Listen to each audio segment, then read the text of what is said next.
Good morning, students. So I am Sachin Murali, chemistry lecturer.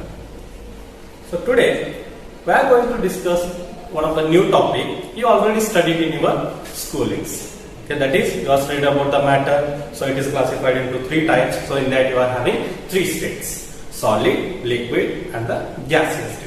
So in the first year you are studied about the gaseous state. So that is nothing but the states of matter. So gases and liquids are what? These are called fluids. So because of the nature of the flowing. Okay. So this is because the intermolecular force of attraction between the molecules of the constituent particles in the gases and the liquid states. So but today we are going to discuss about the solid states. Okay. So in this you have already studied some of the properties of solids. So in your school level. So this is because whatever the things we are seeing in our surrounding, most of them are what? Solids. So this is because whatever the constituent particles are there, so those are having strong force of attraction between them. So each and every constituent particles are having strong attraction between them. So because of this character, so this will become the solid. So let's study about some of the properties you already studied in your school level. So those we'll discuss. So the first one, start with the properties.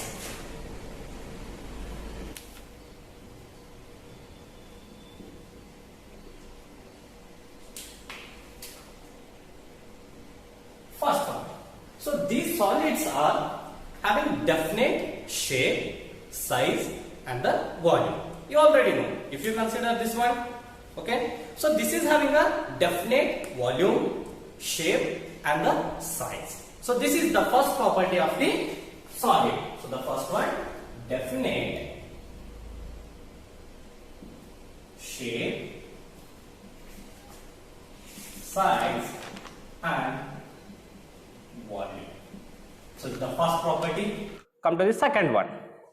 So these are having low compressibility.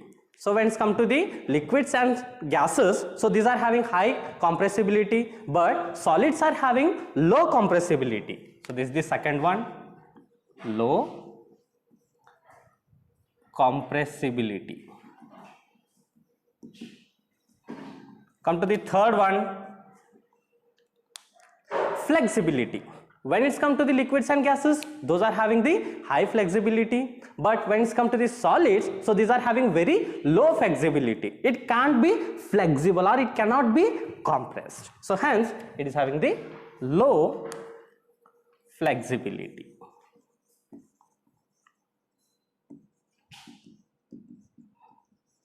Right. So next one.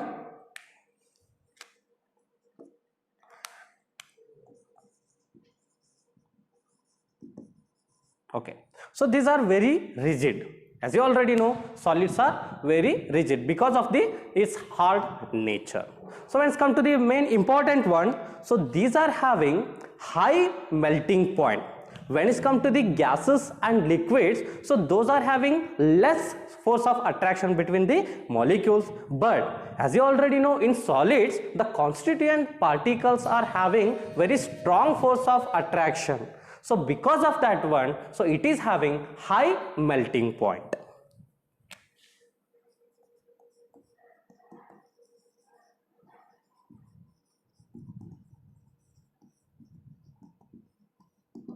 Melting point. Come to the next one. So here it is having good conductor of electricity and heat. These solids are good conductor of electricity and heat. So these are the properties of solids you have studied in your. Come to the classification of solids.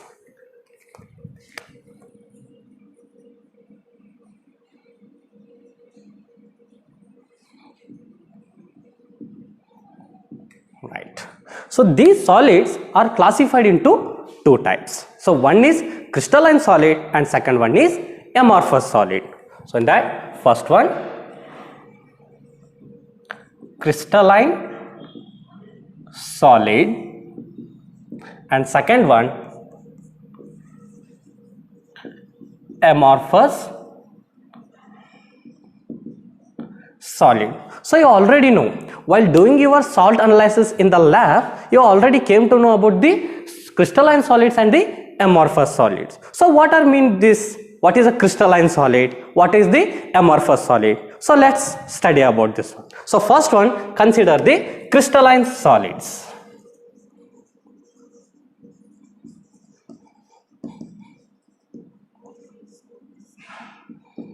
Right. So when it comes to the crystalline solids, are those solids which are having the constituent particles or the atoms or group of atoms or ions which are arranged in a particular arrangement. So in three-dimensional space. So those type of solids we call it as a crystalline solids. So write down the solids. Crystalline solids are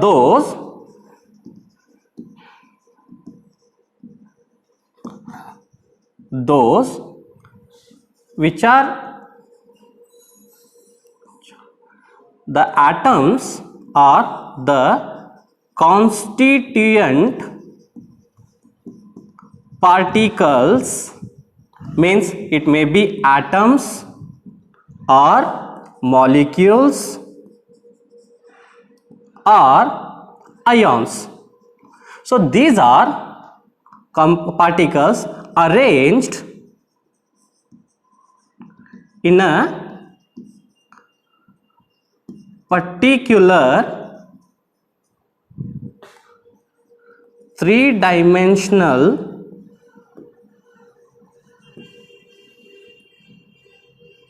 in space. For example, if you consider the metals. So when you consider the metals, whatever the ions, atoms or group of atoms are there, so those are arranged in a definite geometrical shape or definite geometrical arrangement. So not only metals, consider the salts like NaCl, ZnS, quartz.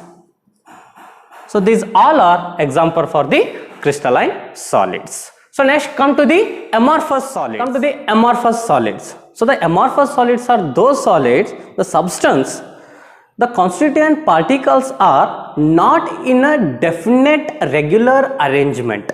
So those type of solids we call it as a amorphous solids. So write the definition. Substance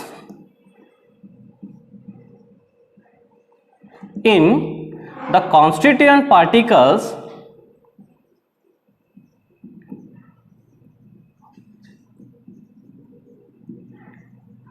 are not in a definite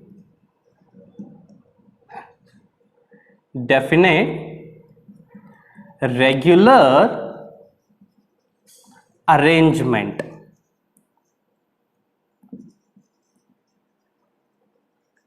In three-dimensional space. So these solids are called amorphous solids. For example, if you consider the plastic, consider the glass. So these are the example for the amorphous solids. Difference between the crystalline and amorphous solids. So come to the difference. What are the difference between the crystalline and the amorphous solid? So make a column here. So here it is crystalline solids and here it is amorphous solids.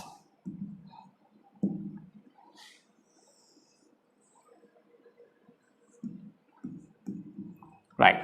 So as you already know the definition, according to the definition, in a crystalline solid, the constituent particles are in a definite geometrical arrangement in a three-dimensional space. The first one, constituent particles are in a definite geometrical arrangement in three-dimensional space. So this is crystalline solid. So come to the amorphous solid.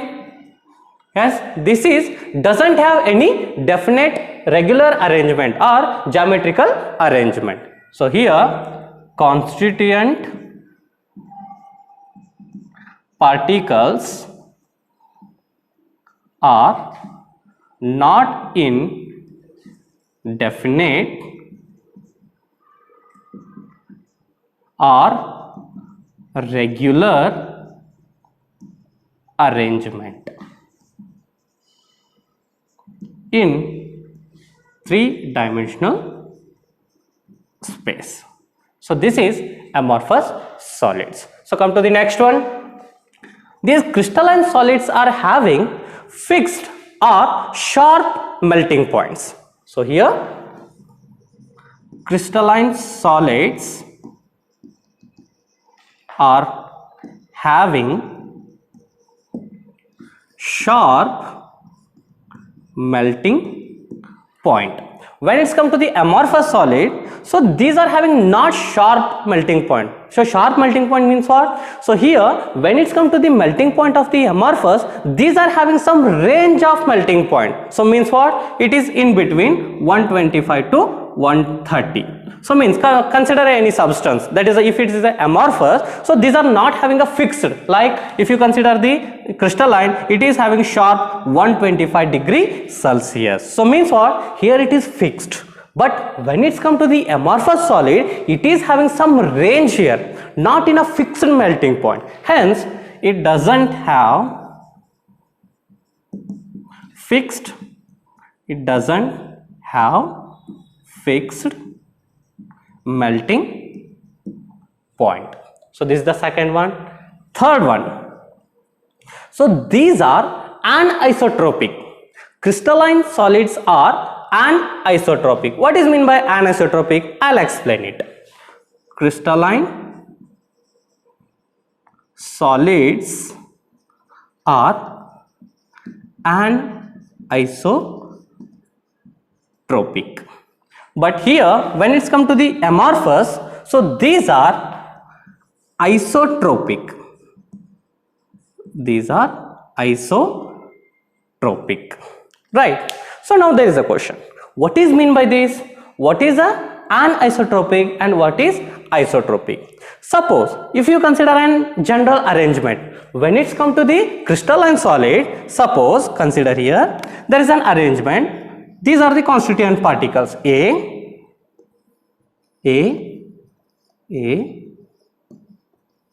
So come to the next one. Suppose there is an arrangement like B. It is B.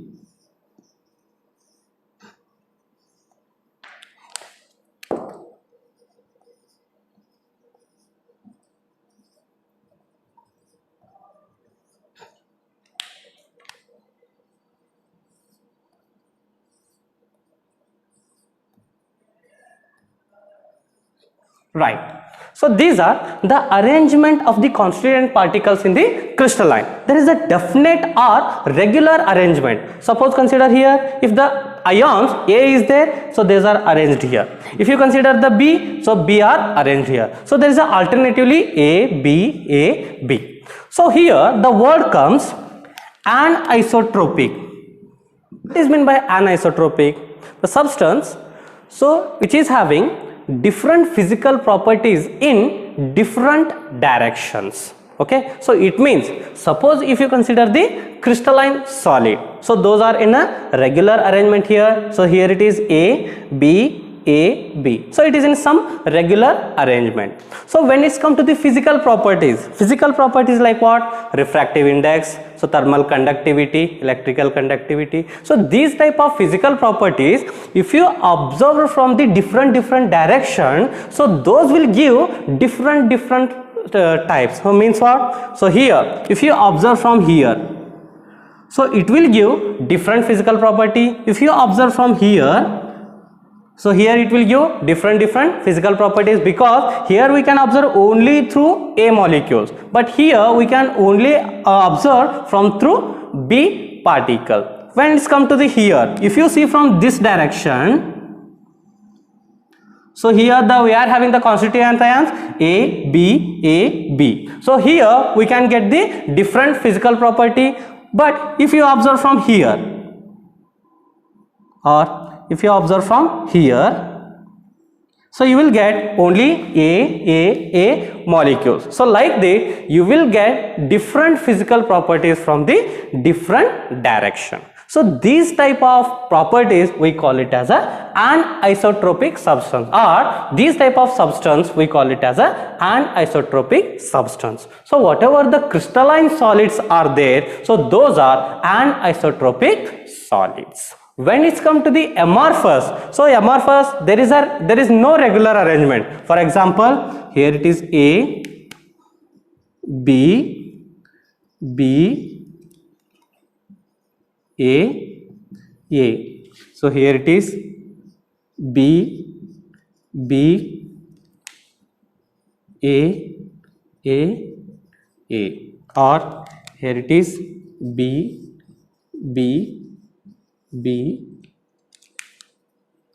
and here it is A. So like this, if you observe here, so there is no regular pattern here. So here it is A, B, A. So but it will not be repeat in the second line. So it will not be repeat in the third line. So like this arrangement. So these type of arrangement only we call it as a amorphous solids. So these are isotropic. Isotropic means what? If you observe from the any direction. So if you observe from here, or if you observe from here, or if you observe from here, or if you observe from here, you will get the same physical properties. So because of the molecules which are arranged here, those are not in a fixed arrangement. Hence these are called it as a isotropic.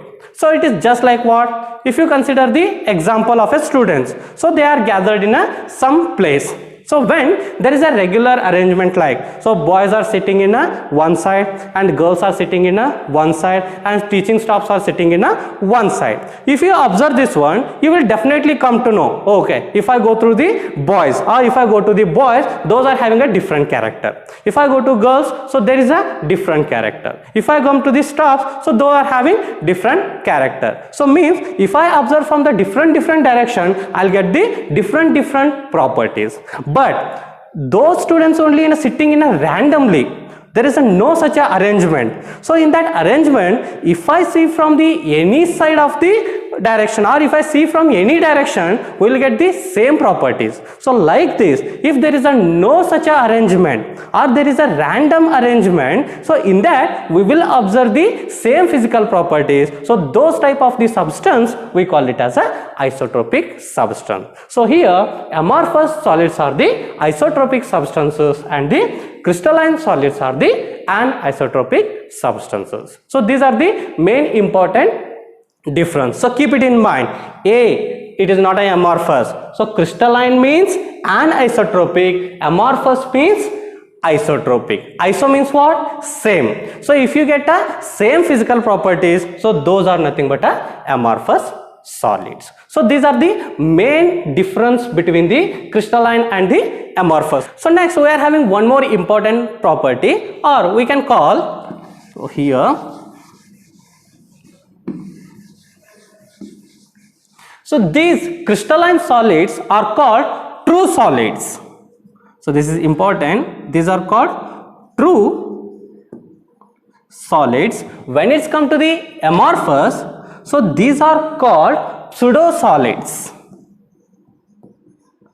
Pseudo solids, or these are also called supercooled liquid. Amorphous solids are called supercooled liquids.